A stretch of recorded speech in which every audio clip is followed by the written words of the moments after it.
ففروا إلى الله إني لكم منه نذير مبين. Kemudian kata beliau rahimahullahu ta'ala, faslun, fasal, ini tentang al-musaqah. Ya, al-musaqah ini ada mirip juga dengan syirka dan qirat, ada kemiripannya.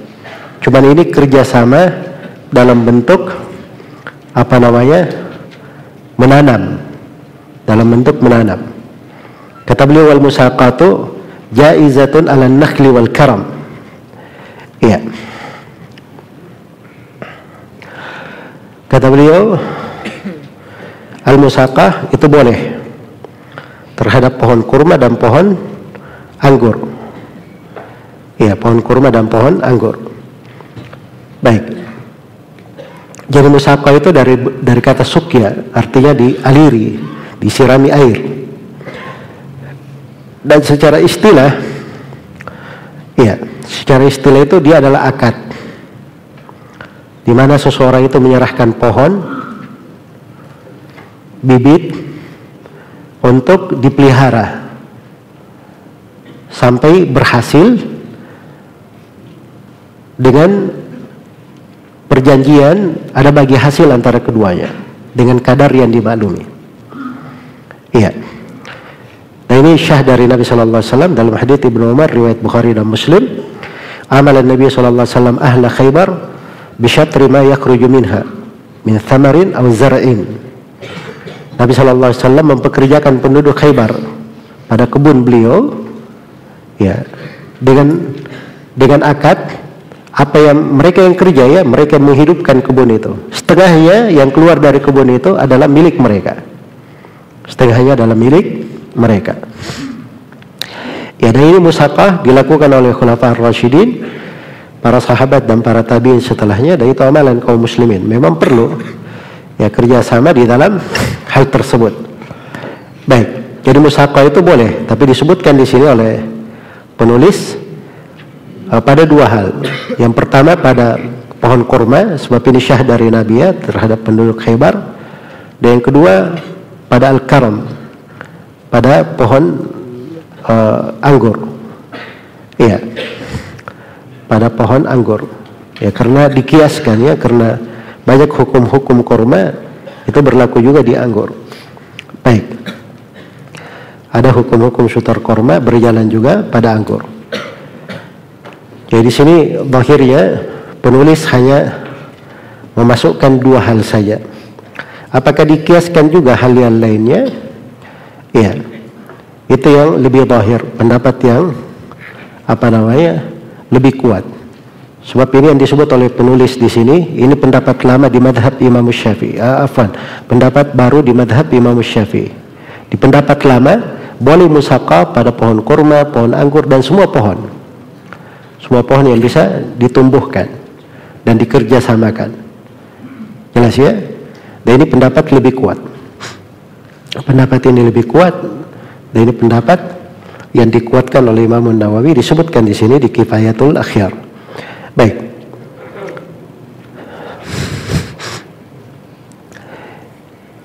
Jadi kata beliau, walaha syartani ahaduhuma ayuqaddiraha bimuddatin ma'luma. Ada dua syarat untuk musaqah. Yang pertama diikat dengan waktu yang telah dimaklumi. Iya. Misalnya ini kita kerjasama pohon ini atau kebun ini dikelola di dalam setahun misalnya. Ya. Kan sudah diketahui itu jenis tanamannya, panennya setiap berapa lama. Ya, kadang orang bikin akad itu kan sesuai dengan musim panennya. Baik, kemudian yang kedua, wathani ayu'ayyina lil amil juz'an ma'luman minas samarah. Ditentukan untuk pihak pengelola persentase buah yang dimaklumi. Yang disebut juga persentasenya, ambil 1/2. Kalau sudah menghasilkan, ambil 1/3. Ambil 1/3. Jelas, ya? Nah, boleh dia katakan misalnya, baik ini kebun saya, setengahnya yang ke arah barat itu kamu yang ambil, saya yang setengahnya ke arah timur itu saya. Itu tidak boleh. Kalau tiba-tiba yang barat gagal semua, yang timur saja berhasil, kasihan yang kelola. Jelas ya? Jadi jadi musaqah itu harus sama semuanya dengan persentase. Kemudian kata beliau, "Tsummal amalu fiha ala darbain. Amalun ya'udu naf'uhu ila thamara, fa huwa 'ala al-amil. Wa amalun ya'udu naf'uhu ila al-ard, fa huwa 'ala rabbi al-mal." Pekerjaan pada musaqah terbagi dua. Pekerjaan yang manfaatnya kembali kepada buah, maka pekerjaan itu ditanggung oleh pihak pengelola. Yang kedua, pekerjaan yang manfaatnya kembali kepada tanah, maka hal tersebut ditanggung oleh pemilik harta. Ya, pemilik harta. Pemilik harta tidak mesti pemilik tanah ya. Mungkin saja saya sewa tanah. Bukan tanah saya sewa. Jelasnya untuk saya tanami, saya sewa 1 tahun. Saya tidak pandai berkebun. Saya panggil orang yang ahli, karena memang saya sewa karena saya tahu ada orang yang bisa kelola. Saya masukkan dia kerja, saya kasih dia bibit, saya kasih modal, sudah kerja. Ya, dia sudah bisa menumbuhkannya, merawatnya. Hasilnya itulah yang kita tentukan bagi hasil. Kalau misalnya saya lihat ini gampang dirawatnya, ya dia bisa merawatnya santai-santai. Mungkin datang cuma sekali-sekali juga bisa. Saya pengen bagi hasilnya, saya 70%, dia 30%. Nah, itu masih adil ya. Karena saya lebih banyak modalnya, lebih banyak kerugiannya yang saya tanggung, bisa. Tapi dilihat dari kesepakatan berdua saya, apa yang kembali kepada kebiasaan. Kalau di masa sekarang mau lebih profesional lagi, itu bisa diukur itu, pakai pihak ketiga. Ada orang-orang yang bisa menilai itu, antara 2 orang ini kamu harusnya sekian, harus sekian. Dia ada hitungan-hitungannya, pakai pihak ketiga. Jelas ya? Jadi maksudnya di dalam menentukan antara hal tersebut kembali kepada kebiasaan saja, atau kembali kepada orang-orang yang punya keahlian di dalam hal tersebut. Baik. Nah, ini yang disebutkan oleh penulis rahimahullahu taala di sini. Ini dibangun di atas dasar kebiasaannya. Ya, kebiasaannya seperti itu. Nah, itulah yang mencocokinya.